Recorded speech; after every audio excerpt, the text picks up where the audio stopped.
Chords are everywhere!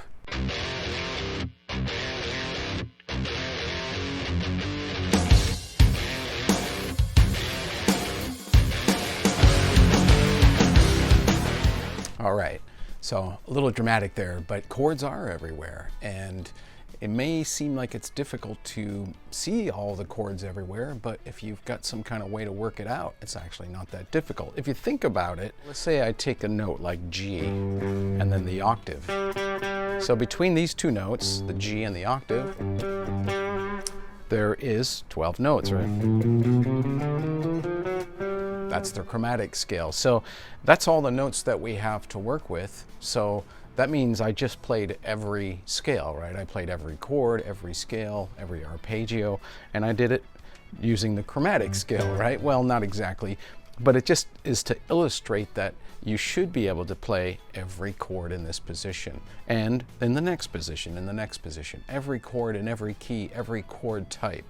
All right, seems impossible or seems difficult, but it's actually really not. Again, this is another reason why I really like the CAGED system, because it gives us a way to organize this. So I'm going to take the key of D, and I'm just doing D because there won't be any open strings, so you can kind of see the bar forms, okay? So I'm going to look at my chord scale, a chord scale being all the chords in the key of D. D major 7, the one chord, E minor 7, F sharp minor 7, G major 7, A dominant 7, B minor 7, and C sharp minor 7 flat 5. That's all the chords that are in the key of D. I'm going to take a scale pattern. Right here I have a D chord, and it's in the form of a C. And I have a scale right there, right? D major scale.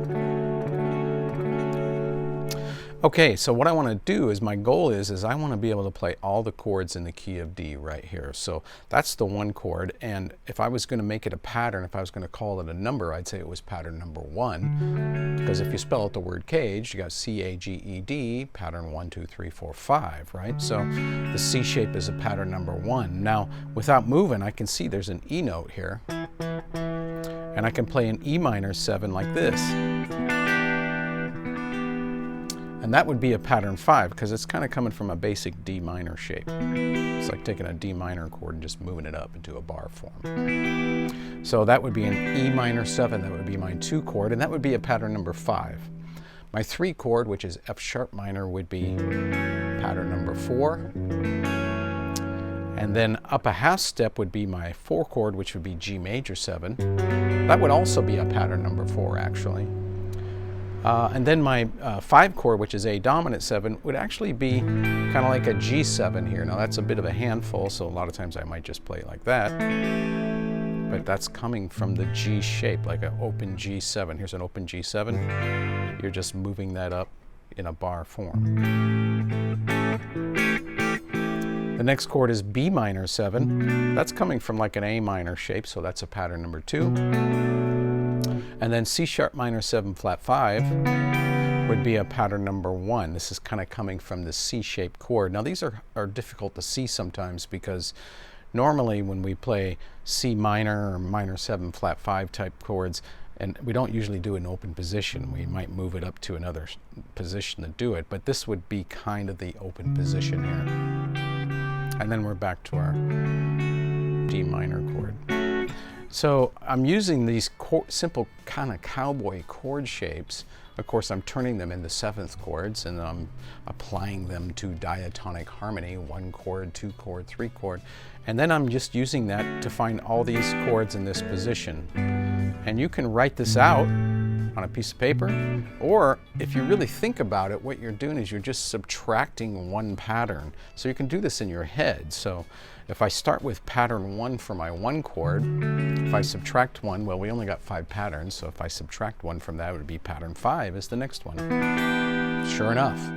And then my 3 chord, if I subtract 1, would be a pattern 4. Now the only place where this doesn't apply is between half steps. You have a couple of half steps in your major scale. One of them is between the 3 and the 4 chords. So the pattern stays the same between the half steps. So it's another pattern 4. Of course, the chord changes because it's a major 7th as opposed to a minor 7th. Okay, now for our next chord, A7, we subtract 1. It would be a pattern 3. So the G was 4, the A will be 3. My next chord, B minor, would be pattern 2. Just subtract 1. And then my C sharp minor 7 flat 5 would be a pattern number 1. Subtract 1, and then there's a half step back to the 1 chord, pattern 1 again. So you can actually do this in your head. I used to write it out, and just so I could visually see it, but you could actually do it in your head too. So here's the cool thing is if you were to move up to the next position, let's say I started the whole thing over again, but now I'm in this position. I'm going to call this a pattern 2 chord. This was pattern 1 because it was the C shape. This is like an open A major 7 moved up in a bar form, right? I'm going to call that pattern 1, and if I just subtract 1, I'm going to call that pattern 2. If I just subtract 1, that's my next chord, right? Pattern 1 for my E minor 7. I subtract 1, it'll be pattern 5 for my F sharp minor 7. And then there's a half step, so the pattern stays the same, pattern 5. Then my A7 is pattern 4. And then my B minor 7 would be pattern 3, which sometimes I cheat and just play that, but technically it would be this one. Subtract 1 for my C sharp minor 7 flat 5. And that would be a pattern 2, and then a half step up back at pattern 2.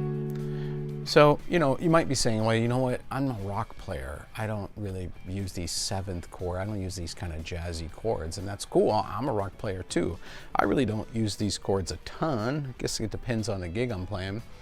But remember, all chords can be converted into arpeggios, and that's where I really do use them, because you know, you want to know your major 7ths and your dominant 7ths and your minor 7 flat 5 arpeggios, because then you can superimpose them and get some really cool sounds. So this leads you down the path of that, right?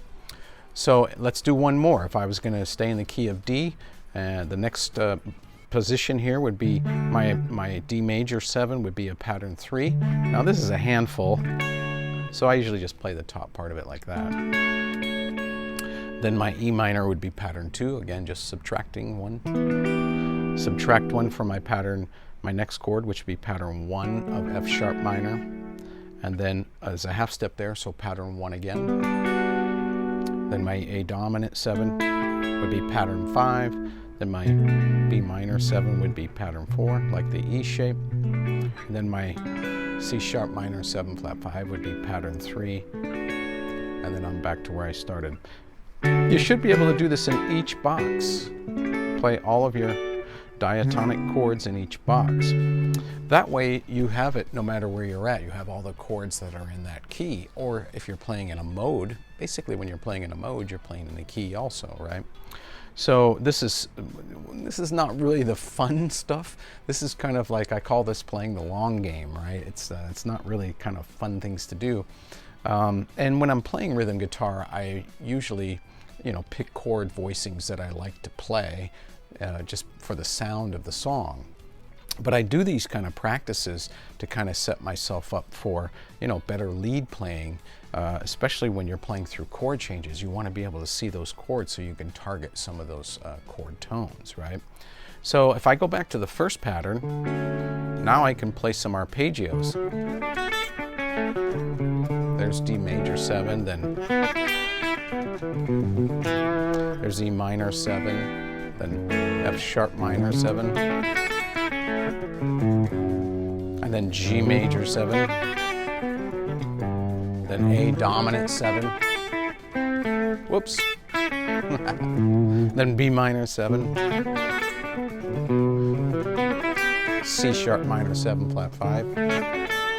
So because I see the chords, I can then see the arpeggios, and I can do that here. There's D major 7. There's E minor 7. There's F sharp minor 7. There's G major 7. There's A dominant 7. There's B minor 7, C sharp minor 7 flat 5, and then we're back to D. And I can do that in each position. This is really cool because once you learn it in any key, you can just move it around, right? That's one of the benefits of being a guitar player, is that, you know, unlike a piano player, When a piano player changes keys, you say move it up a half step, they got to really reconfigure everything. Us, we can just go, oh, move it up a half step. Okay, there you go, we're up a half step. And all the patterns remain the same. The 1 chord, the 2 chord, they all maintain the same shape. So it's not quite as daunting as you think it is. It might be a little bit at first. But then putting them all on the position and then learning the triads and the arpeggios that go around them, you can use this for your improvisation. So when I'm improvising, I'm thinking kind of what key I'm in. So even if I'm using a mode, let's say I'm using, well, we're in the key of D. Let's say I was using G Lydian. Now, G Lydian is really the 4th mode of D. So right here, because I can see all those chords in the key of D, which is basically the same thing as G Lydian, and then I can see all the arpeggios. So if I'm improvising,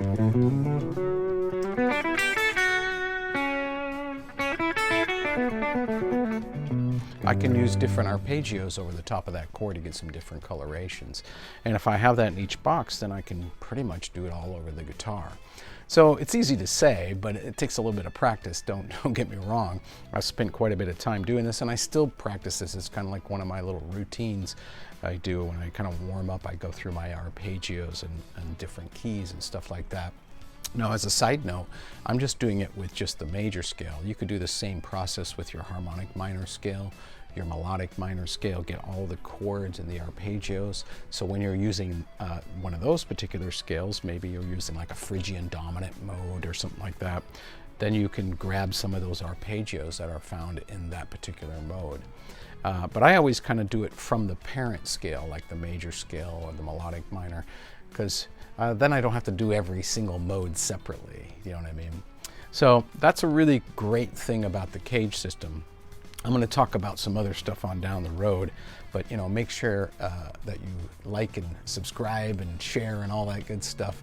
Also, I want to invite you to maybe check out my Patreon page. I got it up and rolling. There's all kinds of good stuff there and more stuff coming. So really great way for me to interact and communicate with you and to support my channel. We get it up and running, and man, we're off to the races, and I can just share all kinds of stuff with you guys. So again, check that out. So just a quick review. We got the CAGED system in the background. We've got pattern 1 for our 1 chord, pattern 5 for our 2, pattern 4 for our 3, pattern 4 again, there's a half step there, pattern 3 for our A, there, our 5 chord there, pattern 2 for our B minor 7 or 6 chord, then pattern 1 for our 7 chord, and back to pattern number 1, and then you just move them all up 1, and then you can have the whole guitar like a schematic in diatonic harmony. I can't even tell you how much this has benefited me over the years of being able to see this stuff. So when I'm soloing and improvising, I'm actually more thinking about chords than I am scales. I know the scales that go around the chords, but I want to know the chord changes, and that way I can kind of outline the changes, and it makes for a little bit more melodic playing. So that's another benefit of it. It helps your soloing as much as it does help your chord work. All right, I'll see you next time. Check it out, the CAGED system using diatonic 7th chords. Cheers.